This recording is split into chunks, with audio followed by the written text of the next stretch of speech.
Good evening, hello and welcome. You're with the news today, your primetime destination news. Newsmakers talking points, the big talking point, the Prevention of Money Laundering Act. Has it been weaponized to target the opposition?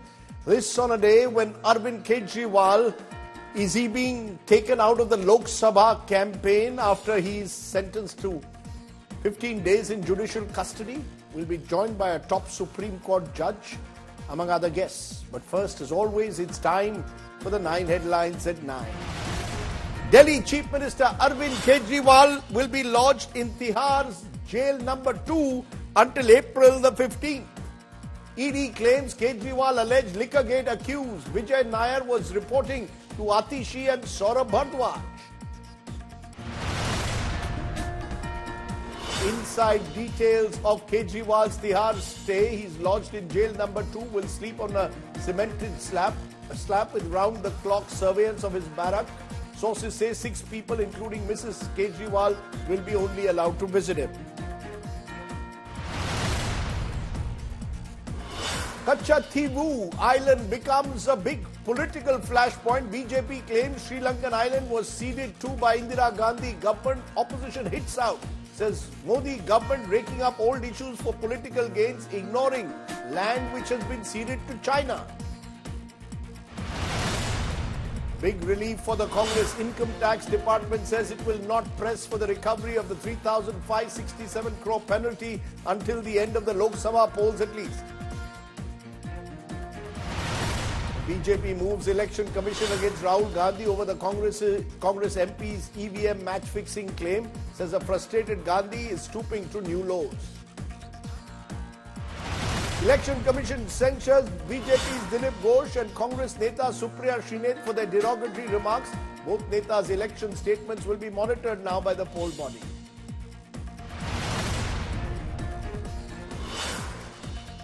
Supreme Court allows puja to continue in the Gyan Vapi Tehkana. Court says Muslim side can continue to offer prayer in the mosque complex.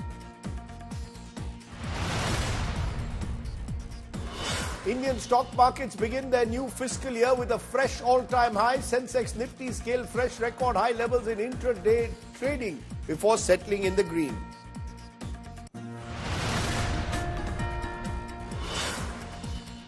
And massive jolt to Erdogan. Turkey's main opposition party wins local elections in 2 main cities of Istanbul and Ankara. A shock defeat for the Turkish president, who returned to power for a 3rd term less than a year ago.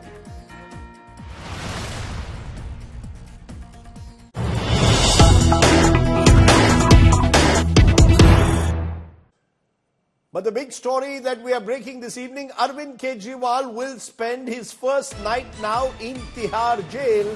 He's been lodged in jail number 2. Kejriwal is to sleep on a slab of cement. 24/7 CCTV surveillance of Kejriwal's barrack. Sources saying 6 visitors, including his wife Sunita, will be allowed to meet Kejriwal. All this coming on a day when he was sent to judicial custody for 15 days till April the 15th. The Delhi court remanding him there. The ED in its application interestingly claiming that Kejriwal was evasive during interrogation. Kejriwal supporters are claiming that this is all a plot by the Modi government to prevent the Aam Aadmi Party leader and Delhi Chief Minister from being allowed to campaign in the Lok Sabha polls. Take a look at tonight's detailed report.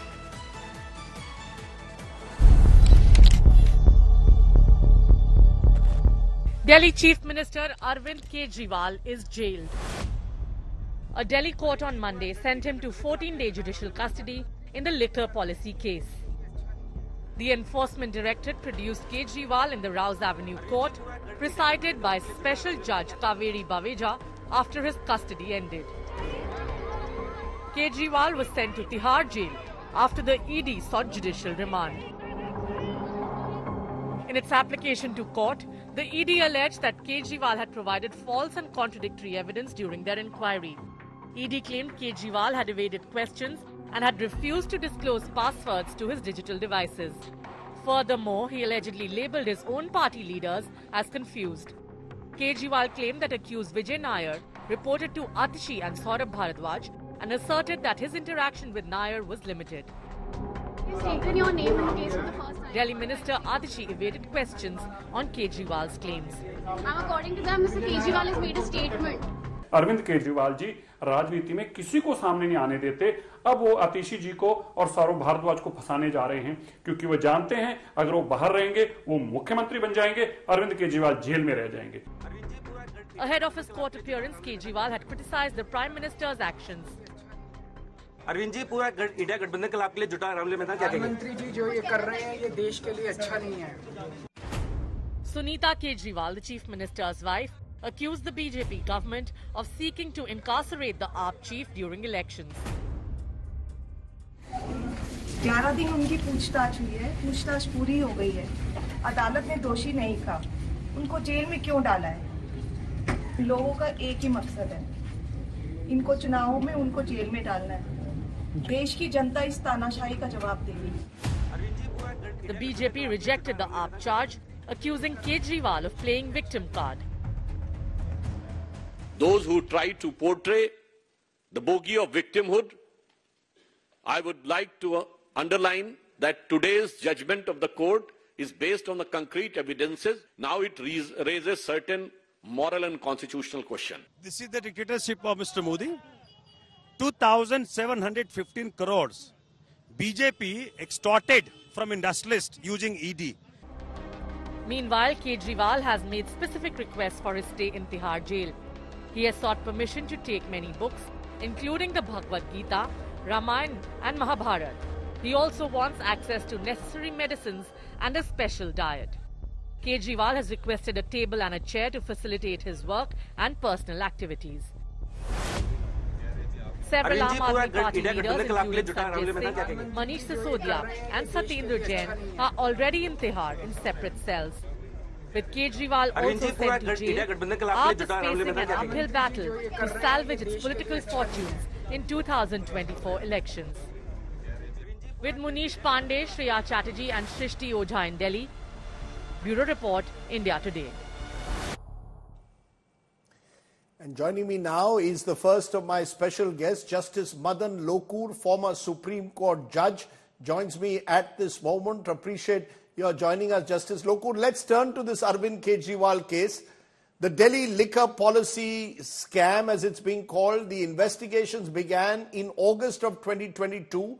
Arrests were made in September, October. We are now in April of 2024. Mr. Kejriwal has been arrested, sent to 15 days judicial custody, and the ED says they sent him 8 summons which he did not appear before them. So he's been arrested.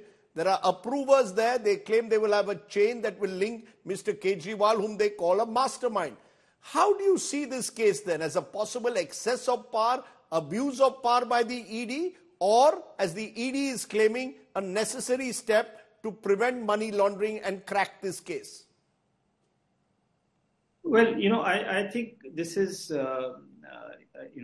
an exercise that has been taken by the Enforcement Directorate in excess of its powers. You see, for example, you say in August 2022, the whole thing started, right? So we are almost 1.5 years down the line.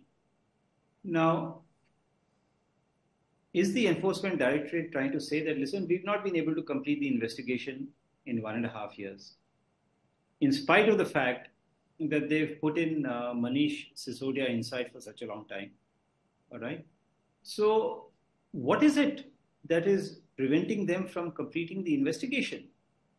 If they have the material, why are they not in a position to file the charge sheet? Why is it taking them so long to figure out what to do, right? And what is the material on the basis of which they have come to the conclusion, or the authority has come to the conclusion, that Mr. Kejriwal should be arrested? Sir, and if that material was in existence earlier, why didn't they arrest him earlier? Why didn't they arrest him earlier? You see, the argument the Enforcement Directorate is making, Justice Lokur, is they've gone step by step. They've arrested various individuals and have built a chain that links the so-called Southern Cartel of distillers with the Delhi government, and payments made. They've got approvers in place. And as I said earlier, they've sent 8 summons to Mr. Kejriwal starting in October 2023. So when There are people who are questioning the timing and saying, why arrest someone just before an election? The Enforcement Directorate is turning around and saying, look, we've been trying to get summons and question him 6 months ago, and we've carefully crafted this case step by step. None of the accused have got bail, not even Manish Sisodia. Well, first of all, I think, the accused should have got bail, right? Why are they being kept in jail? Okay, that is the question that has to be asked. All right. Now, I think the law is fairly well settled that if you are going to tamper with the evidence or you are going to, influence the witnesses and so on, is there any material that Manish Sisodia, for example, is going to tamper with the evidence or that he's going to influence witnesses? If witnesses had to be influenced, Arvind Kejriwal could have done that much earlier. All right. So what is it? What is it that is compelling the Enforcement Directorate to demand their arrest? And what is it that is compelling the courts to say that, yes, these people should continue to remain behind bars? Now today, for example, it is said that Mr. Kejriwal is uncooperative. Well, what do you expect him to do? What do you expect any accused person to do? They have a constitutional right to remain silent. All right. So after you arrest a person, you can't ask him to, confess to everything unless he wants to. Justice Lokur, let me just stop you for a moment. You say you are surprised that bail has not been granted and they've all been sent to jail in this case. This is where I come to a critical point that the Prevention of Money Laundering Act, as it is drafted today, is being seen by many legal luminaries as a draconian law. It has reversed the entire basis of bail, not jail. The Supreme Court had said in the state of Rajasthan case way back in 77 that bail, not jail should be the rule. It's now effectively been reversed in PMLA to jail, not bail. Does that make in a sense? Is PMLA the problem? Or is it the Enforcement Directorate or whoever is allowing the Enforcement Directorate to weaponize PMLA, which is the problem? Both. You see, it's not mandatory. It's not mandatory that you have to arrest a person, right? So when you arrest a person, okay, the law says that he has to, prove his innocence. All right, that's a draconian aspect. That's a question of reverse onus. All right, which is draconian, because the normal presumption is that a person is innocent until proved guilty, but here the onus is reversed. That's one draconian aspect. The second aspect is the procedure. Why are you arresting him? I mean, are you arresting him because you have the power to arrest? If that is, the explanation, then I'm sorry, it can't be like that. But may I say, Justice Lokur, that it is the Supreme Court itself which in July 2022 ratified many of these very provisions of the PMLA that have virtually given the Enforcement Directorate the kind of powers that they can go ahead and do these summary arrests, some on mere suspicion, some would say, but with reasonable belief. So in a way, and that judgment has not been reviewed till date. Even the Supreme Court has said it will review it. We are now in 2024 and the bench has not even met to review that critical judgment on PMLA. Yeah, you see, Rajdeep, mere suspicion is not good enough. The law says that the arresting authority, that is the deputy director or whoever it is, must have reason to believe that the person has committed an offense, right? And the expression reason to believe is justiciable. So it's not just suspicion. Suspicion is not reason to believe. There has to be something much more on the basis of which you are arresting a person. So in that sense, it has been weaponized. The law has been weaponized, where you just say that, well, I suspect that you've done some, offense, so therefore I'm arresting you. But it's not like that. Sir, but the word reason to believe under Section 19 of the PMLA, which allows the Enforcement Directorate to arrest someone because they have reason to believe that he has committed the crime of money laundering with a very wide range of predicated offenses. Do you believe that given the the nature of these words. We need greater clarity, and this must come from the Supreme Court itself. Otherwise, this phrase will be misused to arbitrarily arrest people in different cases. Yes, it is. We do need clarity. You see, the expression reason to believe is not a new expression, right? It's there in the Income Tax Act, and you will find 100 judgments on what is the meaning of reason to believe. It is not subjective, all right? It is objective. So when the authority says that I have reason to believe, it has to be an objective reason to believe, which has to be put down in writing. Okay. Now, that reason to believe, if it's a sort of a make-believe kind of reason, the expression reason to believe, the reasons are justiciable. Under the income tax law, reason to believe has been challenged, and assessees have succeeded in showing that there is no reason to believe. Sir, let me make the most direct question now. Is, in your view, as a retired Supreme Court judge, the Enforcement Directorate being misused through the PMLA to settle scores by the government of the day with political opponents? That's the fear that the opposition expresses. The government says you're looking at only a fraction of the cases being prosecuted by the ED. There are a number of cases which involve businessmen where their assets are being seized. Why only focus on politicians? So do you see the ED being misused to target political opponents of the government like Mr. Kejriwal? It appears to be so. It appears to be so. There are circumstances on the basis of which it appears that only some persons are being targeted. That's a very serious charge you're making, but what then for you is the solution, Justice Lokur? Because if that is is the case, the Enforcement Directorate and its powers are being weaponized, what is the solution to ensure that there is no miscarriage of justice and an individual's personal liberty is not compromised when he's sent to jail? Well, one is, I think, the Enforcement Directorate would have to be reined in, right? You cannot weaponize a law just because the law is there. Second, I think the courts have to be far more vigilant that the procedures that are there in the law are being followed. Okay? Now, once that is done, you know, the sting in the law will probably disappear. It appears to me that the courts are not following fully the procedure that is there in the law, or not demanding from the ED that you follow the procedure. But sir, in the Arvind Kejriwal case, the ED is arguing that they believe he's the mastermind, he's the Chief Minister of a state, so he is in a position to tamper with evidence. That has been their argument in court. Okay.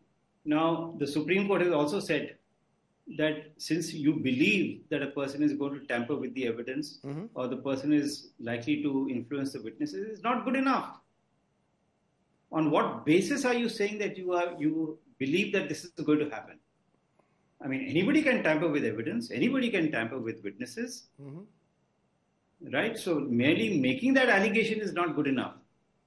You have to have some basis for coming to the conclusion that this person has attempted or has in fact tampered with the evidence. But Justice Lokur, there is also talk of vicarious liability in this case, where the Aam Aadmi Party as a political organization, according to the ED, could be held liable and could be accused in a charge sheet. Do you see that again as a potential excess to virtually cut a political party out of our system by charging them under the PMLA? No, I don't think so. You know, this kind of vicarious liability in criminal law, in a situation like this, I don't buy it. So there is no. You're saying you don't buy vicarious liability. In conclusion, with the possibility, sir, that Mr. Kejriwal could now spend an extended period in jail, may I ask you, do you believe that a government can be run out of jail, or will the courts have to now intervene and set some guidelines in your view? Well, you know, I think constitutional morality requires that Mr. Kejriwal should quit. All right, that's constitutional morality. But, well, if he chooses, that I don't care about constitutional morality, I'm going to run the government. There's nothing to stop him. So many people are violating, constitutional morality. Governors have been accused of violating constitutional morality. So if he says I'm going to violate it, so what? But do you believe at least that expeditiously, at the very earliest, there should be a judicial review, sir, of the PMLA judgment that is hanging fire since July 2022? You will recall, sir, in September last year, certain political parties went to court, opposition parties, and said, give us protection against the misuse of the law. Court said we can't treat political parties separate to individual citizens. Do you believe there should be a review of the law that will protect not just politicians, but every citizen will be ensured that his or her civil liberties are protected and the PMLA is not misused? Yes, I think it should be done immediately. The review should be done immediately. The whole issue has to be looked at in the perspective of the Constitution also. Mm-hmm. The right to silence, that's a very, very important right, which is not being enforced in the sense that the directorate keeps saying not cooperative. I mean, you don't expect an accused person to cooperate. What are you there for? I think the whole thing has to be looked at all over again. Can I though put you on the line, Justice, and say, if you were in the judge's place now, would you give Mr. Kejriwal bail based on the facts that are available before us in the public domain?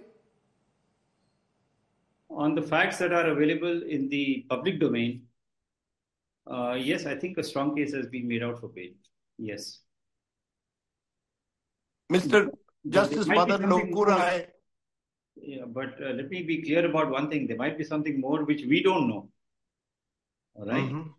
But from the facts which are available in the public domain, I think he deserves bail. Okay. Justice Lokur, for answering all my questions and answering them so candidly, thank you very much for joining me here on the news today. In a way, he has set the stage. Justice Lokur saying this is a case of bail, not jail, calling for a review of the PMLA, saying constitutional morality requires Kejriwal to resign, but he's not obligated to do that. Lots of points raised. Let's raise big questions to our political guests now. Is Kejriwal being taken out of the Lok Sabha campaign as his supporters allege?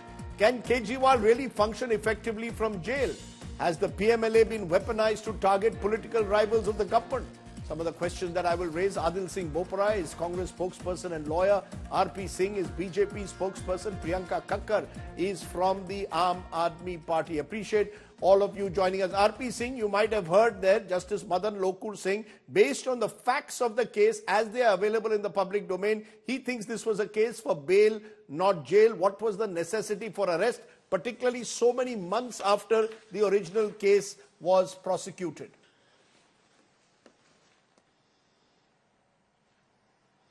Rajdeep, good evening. You just mentioned a friend from Congress party as a lawyer. Adil Bopara is a very learned lawyer. You didn't mention Priyanka Kakkar is also a lawyer. And you were also trying to defend the Aam Aadmi Party with Justice Lokur. You were trying to plead the case with Justice Lokur as it was as a court room happening. And in a court you were trying to defend the Aam Aadmi Party. I'm not, no, so that's unfair. Unfair, I ask questions. My job is to, sir, let's not be unfair either to Justice Lokur or to me. Let's not again make it personal. I asked you a question. I expect the dignity of a decent answer. I said, do you believe on the basis, as Justice Lokur said, this was a case for bail, not jail? How do you respond?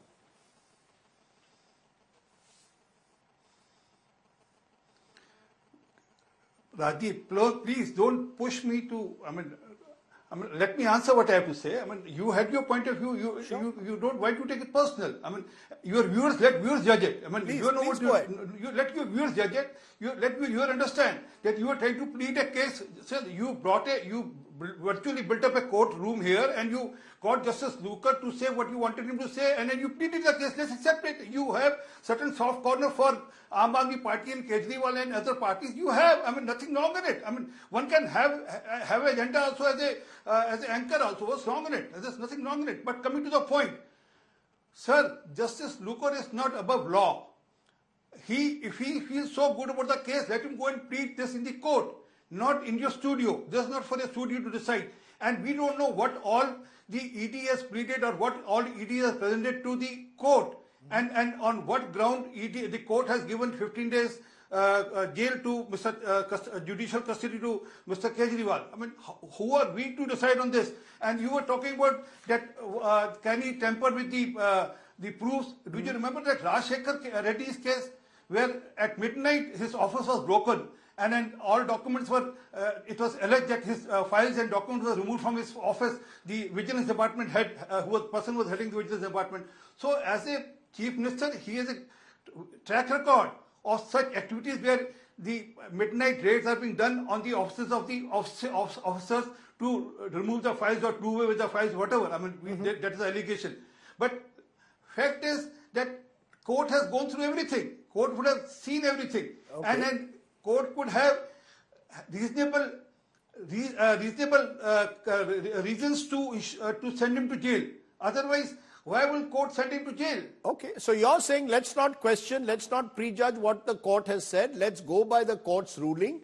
The court is presumably Priyanka Kakkar is the Aam Aadmi Party saying even the courts of this country have been compromised. The fact is Arvind Kejriwal is getting the due process under the law that any citizen would get. He's not an exception.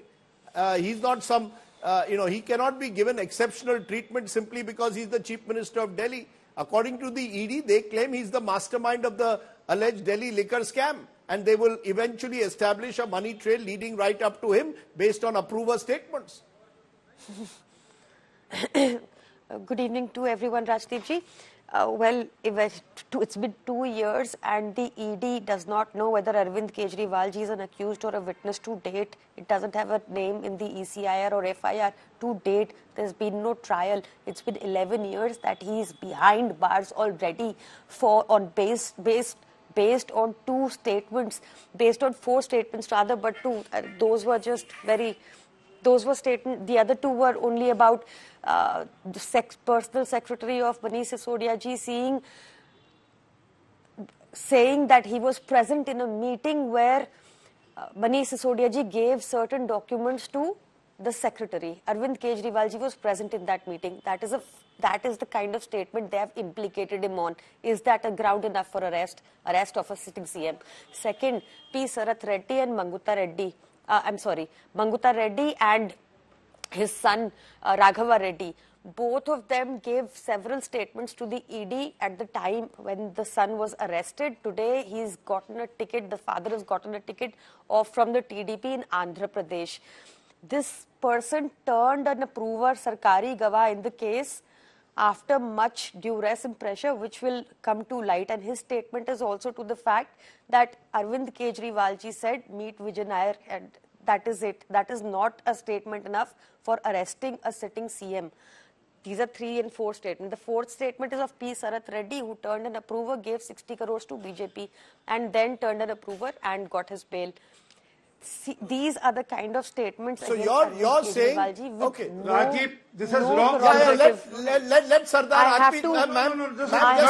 Priyanka ji, let Sardar RP Singh respond, and then I'll go to Adil Singh Boy. Yes, respond. One more point. One more point, and you can go. Yeah, okay. One more point. Yeah, do it. Go ahead.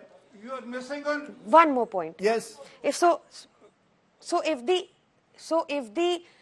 what has happened with these new amendments in 2018 that the BJP brought into the PMLA Act, the effect of which is that the only condition that anybody can get a bail under PMLA is if the ED does not oppose their bail. Only then the twin conditions of 45 do not come into play.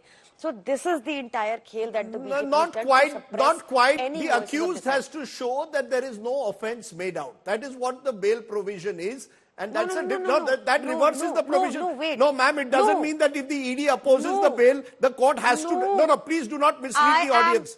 Do not mislead the audience, ma'am. I'm not. Yeah. Please believe me when I say you can speak to a legal expert that today only under one condition will section 45 not be attracted. It is when the ED says that they have no objection to the bail. It is only then 45 will not be attracted. Okay, that's your view. That's your, ma'am. You made your point. Priyanka No, ji, you made no, your it's a point. Now please settled put view. a fader It's a down. settled- That's your view. There are people like Sanjay Raut who the ED opposed their bail, but they did get bail. So it's not as simple as that. There is a twin test and it's a very difficult one. I concede that. Yes. Getting bail under PMLA is very difficult. Sardar RP Singh, you want to make a point. Please make it quickly. And it is not only Sanjay Raut, there are many others who have got bail, even in spite of ED opposed it. I mean, but it is a court who takes a call. No, And sir, but even it is a very celebrity difficult. case Let is a court Sardar who RP has Singh, turned him approval, who's Sardar allowed him to RP be Singh, it approval. is extremely difficult because the onus has been shifted Sir, on the person accused. So let's So 14 parties approached the court, and then what did the court say? That your jugglery, give me a second, please. Your jugglery of statistics doesn't allow us to make it a rule, make it a guideline. I mean, this is what was said with the court. So all the parties tried their best, but let's admit, in case of Mr. Kejriwal, Madam is skipping, Priyanka Madam is skipping for one thing. What about their friend, what is his name? Give me a second. Sir, you think about the name. In the meantime, I'm going to go to Adil Singh Boparai. Vijay Nair. Sorry, my apologies. My apologies. No. Yes. No. Second. 1 sec, 30 seconds. Vijay Nair. What was the friend name? Vijay Nair, who was staying in Mr. Gehlot's bungalow. Mr. Gehlot was called for that. And now Mr. Kejriwal is saying that I have nothing to do with Mr. Vijay Nair. It is Atishi and Saurabh Bhardwaj who was dealing with Vijay Nair. So in a way he is saying that, oh, I am not responsible for whatever Vijay Nair has committed, whatever money he has taken. There are bank accounts, details on record which says that money has transferred. Okay. And it's a bank account of Hugo Bank. Mr. RP Singh, you always complain of not getting sufficient time. You must allow now Adil Singh Boparai to speak. Adil Singh Boparai, you are a lawyer, right? I want to understand from you, do you concede that it becomes difficult in a PMLA case now for Mr. Kejriwal, as it would for any citizen, based on the facts of this case, to get instant bail? And therefore, he has to be prepared in a way for a long period behind bars. Mr. Sardesai, the PMLA operates at two levels. The first level is, which is in theory, a money laundering legislation, which was designed to ensure that we comply with the international obligations under the FATF. Now, the second and the more material level is in practice, where the ED is being used by the duo of the BJP to arm twist, browbeat, coerce, and induce political opponents. Now, please understand the BJP is using the agencies to arguably run the largest, and I repeat, the largest extortion racket of the world. Now, coming to the legal points here. Firstly, statements of co-accused are traditionally and conceptually a weak type of evidence. Now, to my understanding, the only evidence which they have against Mr. Kejriwal is a statement made by a co-accused in ED custody. Now, this is something which the courts have to consider. In the absence of any corroborative evidence, whether this meets the test under Section 19. Number two, which is the Vijay Madanlal judgment, which is under review. Now, even though we respect the judgment of the Supreme Court, but to our mind, there are some fundamental problems, and I will list 4 such problems. Number one, the cardinal principle under criminal law is that there is a presumption of innocence. Under the PMLA, there is a reversion or an inversion of the burden of proof. Number two, statements made before ED officers, who to our mind are akin to police officers, is judicially admissible. Number three, the twin conditions. Now, please understand, under 45, which at an earlier point in time was struck down by Justice Nariman, Section 45 says that the court has to come to a satisfaction that the person is not guilty. So therefore, the threshold, once charges are invoked against you under the PMLA, securing bail means that the accused will have to demonstrate that he is not guilty of the offense. So therefore, the threshold to secure bail certainly becomes more difficult. And number four, which to my mind is something which is unheard of in criminal jurisprudence across legal systems, the Vijay Madanlal judgment says that a copy of the ECIR shall not be supplied to the accused person. Now, please tell me, if I do not even know the substance of the accusation which is against me, how do I meet the charges? Yeah, but that is true. That is true. Adil, you make very fine points, but that is true of all accused under PMLA. That does not limit itself to Kejriwal. That's the wider point that the Supreme Court of this country has not yet reviewed the judgment of July 2022. I'm glad you put this question to me. Now, please see the timeline. This case in the liquor case has been going on for the investigation has been going on for the past 2 years. Why the arrest now? Why the arrest on the eve of the elections? And what is the evidence which they have? Unless and until the ED has something more, until the ED has a money trail, which to my mind, it has none. They are claiming they have statements of approvers, they have statements of the likes of Vijay Nair. You're saying that's not enough? 24 hours. Mr. Sardesai, you give me the ED for 24 hours. Please understand how the police functions in this country. I don't need to say more. Please see how statements are extracted under duress in police custody. The ED officers are akin to police officers. That is why I think it is time for the Supreme Court to reconsider its position under Section 50. Statements made before the ED officers should not be judicially admissible. Okay. This is a fundamental flaw which needs to be considered. I have a couple of minutes and I want to ask each of you a central question. It appears, as I said, that Mr. Kejriwal may well spend an extended period, may not even be able to campaign in the Lok Sabha elections. Do you believe that constitutional morality, Priyanka Kakkar, demands that he step down till such time as he is out on bail at the very least? Rajdeep, where is the money that you have put a case of money laundering on us? Where is the money? So they will say anything through anybody and we should just step down? Why should we? Where have we failed? We gave you a profit. Delhi is the only state which is with a revenue surplus budget which gives Jan Kalyan Suvidhai to its citizens. Tell me one BJP state which is in profit. That is because they are corrupt. They pocket the money. Why should we buckle down? Because they put a false case on us after 2 years, have not been able to establish where the money is, let alone be money laundering. You're saying where is the money? Mr. R.P. Singh, you want to respond to what you hear? This point has been made that where is the actual money that links Mr. Kejriwal to this liquor scam? Mr. Kejriwal, the individual now.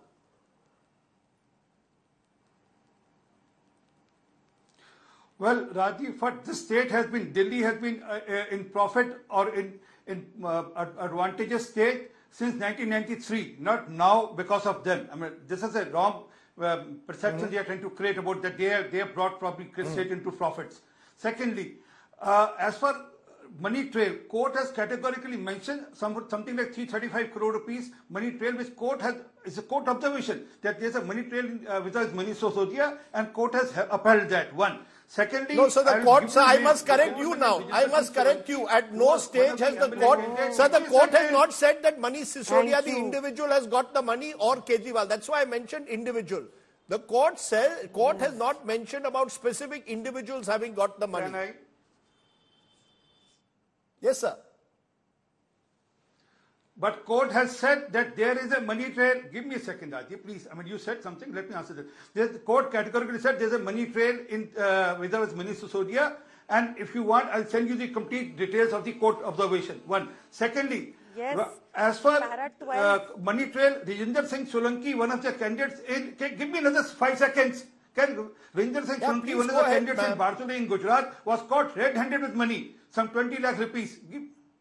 20 lakh rupees, and he said, I don't own this money is of this man who's there with me. He is Angadi of the Central Party of the Aam Aadmi Party, and there is a case which is going on. And there are similar evidence in Goa now where people have on record said, yes, the money was transferred through Angadis, and there are bank account details also. Probably you should go through the remand note once thoroughly and you'll get all the details from the remand note. Okay. Adil Singh Bopara, yes, you want to make a final observation. Mr. Sardesai, the BJP in its arrogance is turning the law on its head. This is a very, very dangerous proposition, and the BJP should just realize that the shoe can be on the other foot also. If you use statements of co-accused made during their period of custody Stop threatening. I'm not threatening. RP Singh ji, किथे threaten कर रहे हैं? मेरी जरूरत होनु threaten कर सकता मैं? मैंने complete करन दो kindly. If you start using statements given by co-accused, याद करो Chief Justice ने की क्या सी? What is the Chief Justice said? RP Singh ji, बोलन तो दो मैनू. तुसी क्यों इतने anxious होए हुए हो? Go ahead. Finish. No immunity can be given politicians. If you sir, start... RP Singh, let him finish 30 seconds. Why are you getting anxious? Court जाके case लड़ो, sir. This is not fair. Yeah, put his voice down. Put his voice down. I give Adil Singh Bopra has been very silent for 30 seconds. Adil, please finish. Mr. Sardesai, if you start a legal regime where agencies start using draconian powers and use statements made by co-accused persons in police custody as the sole basis to make arrests, I think this is an anathema. I repeat, this is an anathema to personal liberty. Okay. And every political party must bear in mind that the shoe can be on the other foot. Let us not use law to the point that it ushers an era of anarchy. Okay. This is what BJP is doing. You made the point, as have the others. I'm going to leave it to the viewers to judge, because remember, this is a sitting Chief Minister who finds himself tonight in judicial custody. The law is equal for all, but the law must be equally applied to all, and that includes those in government and those in opposition. Is the ED doing that role, or is it being weaponized? That's a question that you, the viewers, will have to answer soon. Thank you all very much for joining me. I want to come to my other top story, which comes from Kachativu Island. That's right. Few would have heard of it till a few days ago, but now it's all over the news. External Affairs Minister S. Jaishankar on Monday accused the Congress and the DMK of ceding the island to Sri Lanka, despite having a strong case, stretching the argument to 1974, when Indira Gandhi was the Prime Minister of the country. The Congress has hit back, saying ahead of the Tamil Nadu elections, the BJP is playing with fire. Take a look.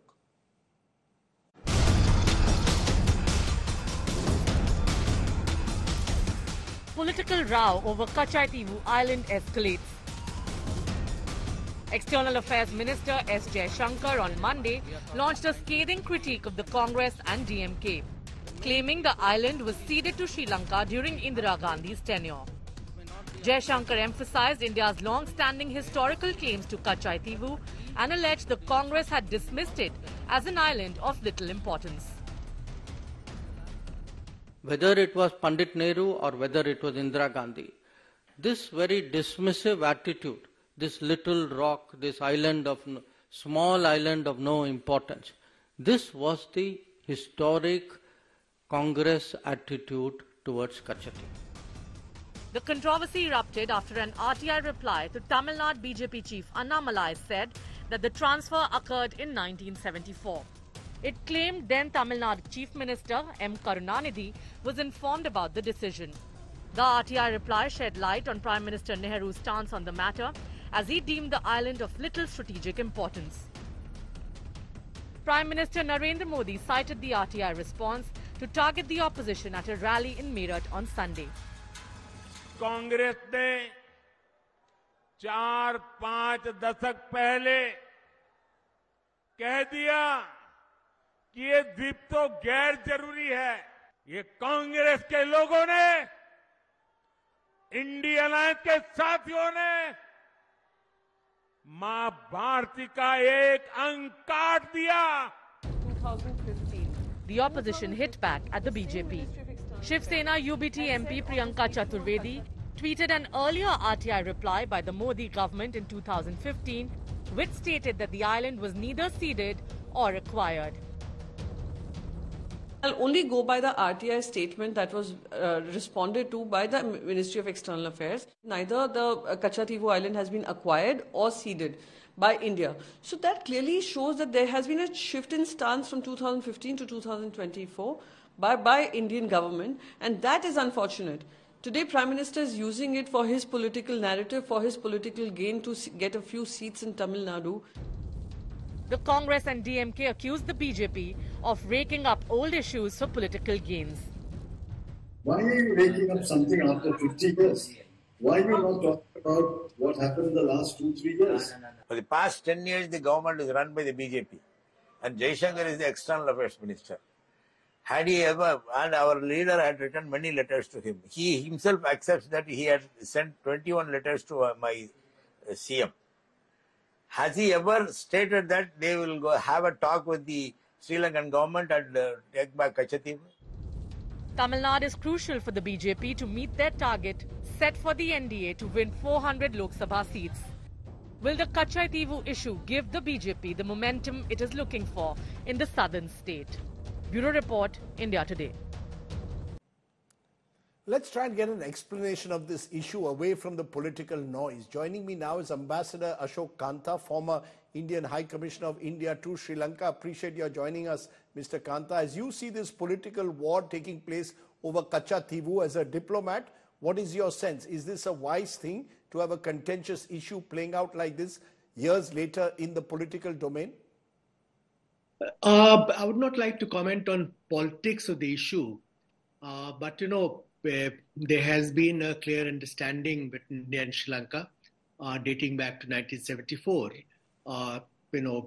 Agreement which was signed on international maritime boundary between two countries, and there was this supplemental agreement in 1976 under which Kachativu was put on the Sri Lankan side of international maritime boundary line. And Government of India has maintained that position quite consistently since then under different governments. In fact, when Government of Tamil Nadu brought up the issue and the matter was taken to Supreme Court, at that time also, in fact, in 2013, if I recall correctly, the Union government maintained that the area was not ceded as such because it was part of an understanding between two countries on a disputed an island. Even later, even in 2022, I recall that there have been statements from our side, from government, saying that Kachativu falls on the Sri Lankan side of the international maritime boundary line, but the matter is sub judice. This is where we stand in terms of facts of the case.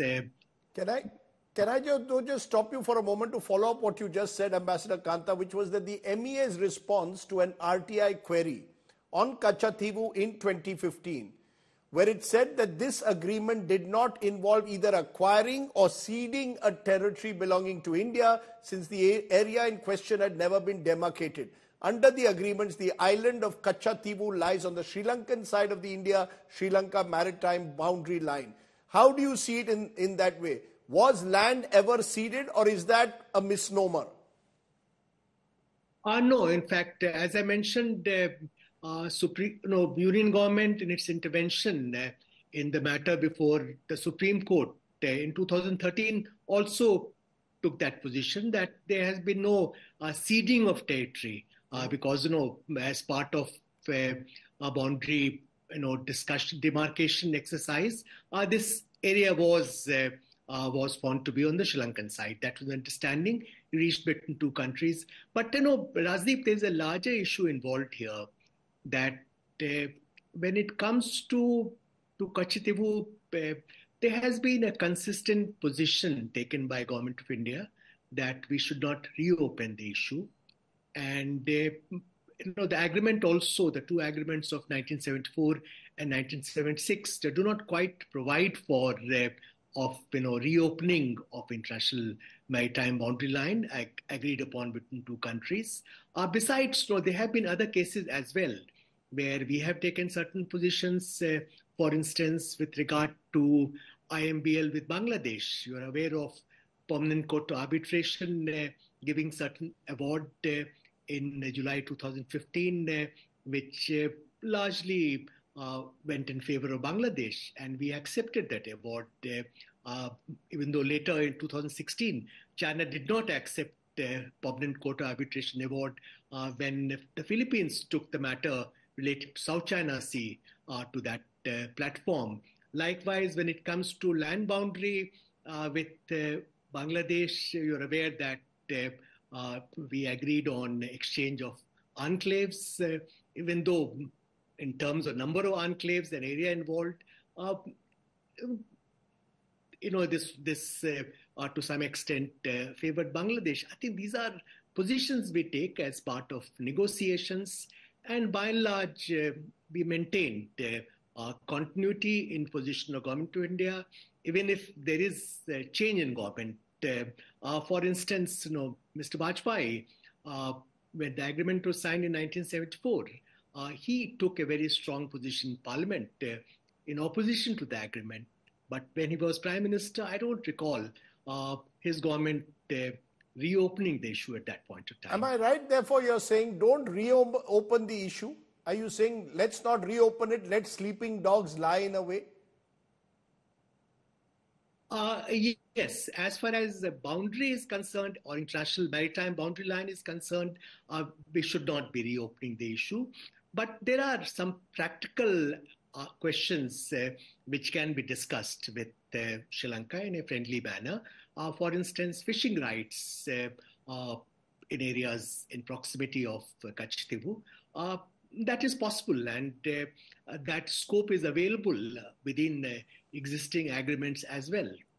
So you're saying, in conclusion, focus on the human rights of fishermen, for example, who are operating in that area, their concerns, without necessarily having to now rake it up with Sri Lanka and redraw the boundary dispute and rewind the clock. Am I correct? Exactly. We have always maintained that humanitarian aspects of the fishermen's dispute must always be given precedence and priority. And so that has been our position all along. Okay. Let me leave it there, Ambassador Kanta. I appreciate you joining me here on the news today. Thank you so much. Let's take a look at some of the other key political stories that are making the headlines in this election season. Lalu Prasad Yadav and Rabri Devi's eldest daughter, Rohini Acharya, will contest the upcoming Lok Sabha polls from Bihar's Saran seat. BJP has fielded Rajiv Pratap Rudy from Saran. Rohini is expected to start her campaign there from tomorrow. National Vice President of the RLD party, Shahid Siddiqui, has tendered his resignation from his position after RLD joined hands with the BJP for the Lok Sabha polls. In his resignation letter, he acknowledged his long-standing association with Jayant Chaudhary. The Election Commission of India has strongly censured BJP MP Dilip Ghosh and Congress social media and digital platform chairperson Supriya Srinath for their statements. Ghosh has made derogatory remarks on Bengal Chief Minister Mamata Banerjee. Srinath had made vulgar comments on Kangana Ranaut. The BJP candidate from Mandi seat in Himachal Pradesh, Kangana Ranaut, offered prayers at the Bhimkali temple. She also prepared tea at a Namos tea stall and served it to the people gathered. Kangana was accompanied by Himachal Pradesh leader of the opposition, Jairam Thakur. And ahead of the crucial Lok Sabha polls, the BJD's sitting MP from Kendrapada, Anubhav Mohanty, joined the BJP. Mohanty had defeated the BJP's Jai Panda in the last Lok Sabha polls. Just a quick update. We'll have all the headlines and all the election news for you at 10:30 p.m. with analysis on Election Unlocked. That's it that we could pack in on the news today. Thanks for watching. Stay well, stay safe. Jai Hind. Namaskar.